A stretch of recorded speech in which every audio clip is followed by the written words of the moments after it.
Bonjour, mon nom est Brigitte Cousineau, je suis naturopathe et une des sœurs santé de Vertémur. Aujourd'hui, je voulais parler de verdure feuillue que j'ai plantée dans mon jardin et que j'ai en très grande quantité. Je pense que j'avais peur d'en manquer. Mais ça a poussé, ça a poussé, ça a poussé. J'en suis bien heureuse parce que c'est des feuillus que je consomme de différentes façons et que je consomme à tous les jours. J'en achetais à tous les jours. Là, pour un certain temps, j'ai juste à aller dans mon jardin et les cueillir. Il n'y a rien de plus frais. Alors, je vais vous parler de deux feuillus, donc le kale ou le chou frisé. Ici, on en a une variété, il y a différentes variétés. On a celui plus plat un peu, mais malgré tout un petit peu raboteux, je dirais, à grandes feuilles. Sinon, là, il m'en reste des petites quantités, ceux-là. Chou frisé aussi, mais une autre variété, donc plus frisé, justement. Et bêta-cape, des belles grandes feuilles aussi vertes. Alors, je vais vous parler de comment moi je les utilise, comment je les consomme. Dans un premier temps, pourquoi je consomme ça, pourquoi on recommande ça, c'est que beaucoup de gens cherchent à diminuer, je dirais, l'acidité dans leur système. Et on leur dit toujours qu'une des façons, c'est d'augmenter les aliments qui contiennent des minéraux qui sont très alcalinisants et les feuillus en particulier, tout ce qui est vert, parce que les minéraux sont majoritairement dans les légumes, mais particulièrement les feuillus en contiennent beaucoup, contiennent cette chlorophylle-là qu'on parle beaucoup et que, bon, oui, beaucoup achètent sous forme de concentré en liquide, qui est une alternative, je dirais, peut-être plus facile et une alternative, en tout cas un début, quelqu'un qui cherche à diminuer son taux d'acidité dans le sang, ça peut être une alternative, mais il n'y a rien comme utiliser ce qui vient de la nature. Et ces feuillus-là, donc, nous fournissent entre autres cette chlorophylle-là qui est le sang des plantes, qui va nourrir notre sang, qui va apporter beaucoup de fer, d'oxygène. Donc, ça va servir à oxygéner notre sang, notre système. Et je pense que de ce temps-ci, on a beaucoup besoin d'oxygène. Ça va apporter aussi beaucoup de calcium. On cherche beaucoup des sources de calcium autres que les produits laitiers. Et la nature en a mis dans beaucoup de végétaux, mais encore là, plus le légume est vert, tout ce qui est très vert en contient beaucoup. Fer, encore là, le fer. Contient aussi beaucoup de potassium. J'entends souvent des gens qui cherchent à une source de potassium. Si on consomme des légumes en bonne quantité, surtout quand on va les mettre en jus ou on les ajoute dans des smoothies, on peut en ajouter des plus grandes quantités. Fait que c'est une belle richesse en potassium. En acides aminés aussi, donc oui, on va dire protéines, mais dans le fond, c'est des acides aminés. Puis c'est ça qu'on a besoin. Quand on regarde dans la nature, les animaux ne consomment pas telle quelle une protéine, ne consomment pas des animaux, de la chair animale. Puis pourtant, leur musculature, si on prend un cheval, parce qu'on dit souvent, on relie souvent la protéine avec les muscles, effectivement, mais quand on regarde un cheval, lui, il va manger des végétaux, majoritairement, il va manger des acides aminés, et le corps va utiliser ces acides aminés-là pour produire ou fabriquer les protéines, donc pour servir, entre autres à nos muscles, mais ça sert aussi à beaucoup de cellules. Donc, je vais vous partager comment je consomme ces verdures-là.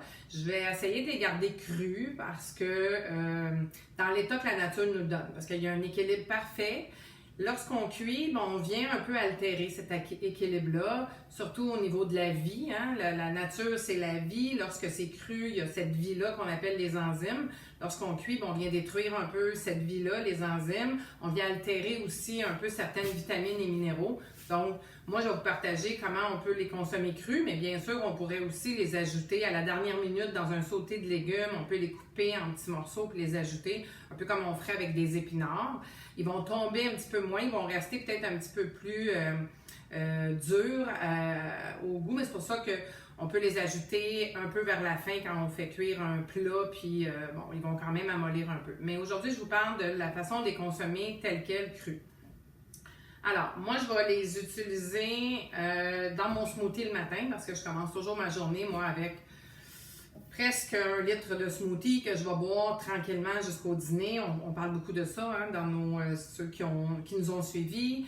Moi et Liette, là, on a fait des vidéos sur les jus, les smoothies. On a des cours qui parlent des jus et smoothies, des bienfaits, quand consommer, tout ça. Alors moi, c'est sûr que je prends mon litre de smoothie le matin et un smoothie, habituellement, on va prendre juste des fruits parce que les fruits, idéalement, on va les consommer seuls. Donc, fruits et eau, un mélange de fruits et eau. Mais s'il y a quelque chose qu'on pourrait ajouter avec ces fruits-là, c'est des verdures, c'est les feuillus. Donc, j'en ai en bonne quantité, fait que je vais toujours ajouter à tous les matins 1 ou 2 feuilles de kale ou 1 ou 2 feuilles de bêta-carbe. Avec mes fruits, avec l'eau, ça donne une belle couleur verte. Et mélangé avec des fruits sucrés, honnêtement, le goût qui est peut-être un petit peu plus concentré vert, on ne les goûte pas tellement.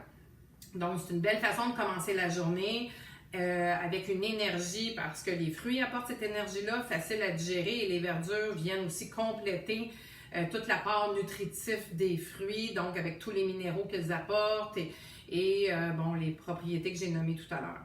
Sinon, je vais aussi en ajouter dans mes jus de légumes. J'essaie de me faire un jus de légumes, en tout cas d'en boire au moins 1 par jour. Souvent, je vais faire des petites périodes de 1 journée à 3 journées de cure liquide. On a déjà présenté une vidéo à ce sujet-là sur la préparation de ma cure liquide. Quand j'en ai, je vais ajouter de ces verdures-là pour aller chercher effectivement tout ce côté chlorophylle et tout ce que ça contient, tout ce que ça va apporter dans mon jus de légumes. Donc, j'aime bien ces grandes feuilles-là justement pour le jus de légumes. Je trouve qu'il se passe bien dans l'extracteur. Même s'il y a une racine quand même un peu dure, avec un extracteur à engrenage, c'est sûr que si on n'a pas un extracteur à engrenage, là, si je le défais vite fait, l'engrenage, c'est ça. Ici, on a 2, c'est comme des vis sans fin.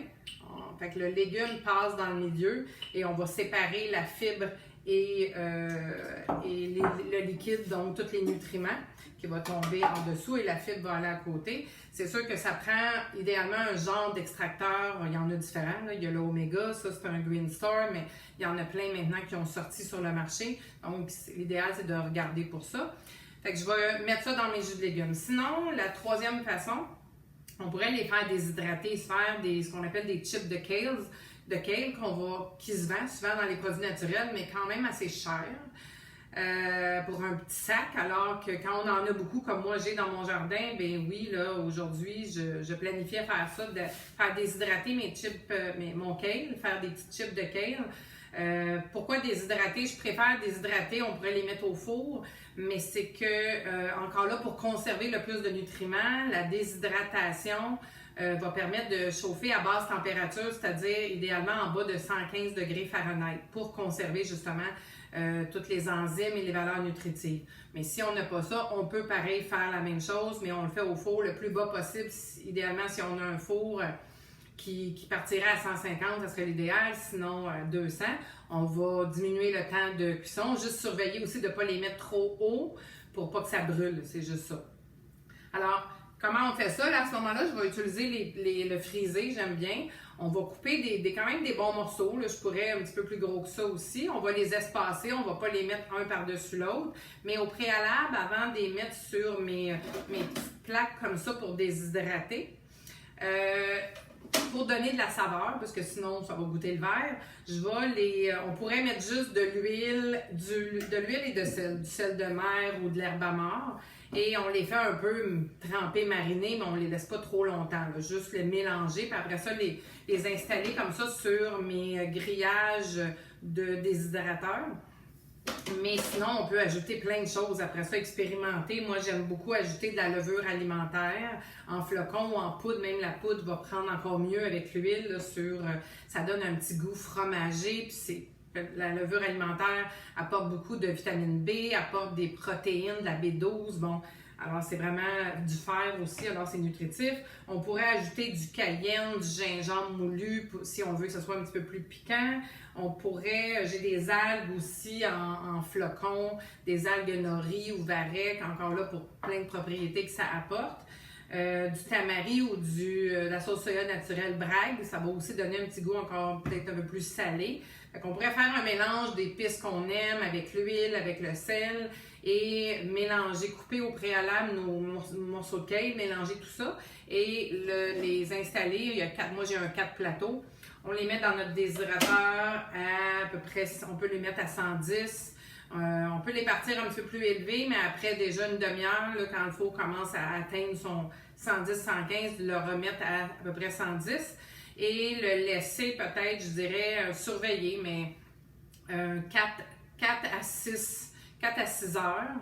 On peut les tourner des fois pour être sûr. J'ai pas mis de petits tapis comme papier... un petit papier comme ça que j'aurais mis si j'avais fait des craquelins, je ne l'ai pas mis parce que je veux vraiment que l'air circule à travers pour que ça déshydrate, ça sèche. L'important, c'est que ça soit vraiment sec. Alors, vérifier que ce soit au four, comme je dis, vraiment le plus bas possible, puis éviter que ça brûle. Puis baisse bas de température aussi. Puis au déshydrateur, tout à vérifier. Là.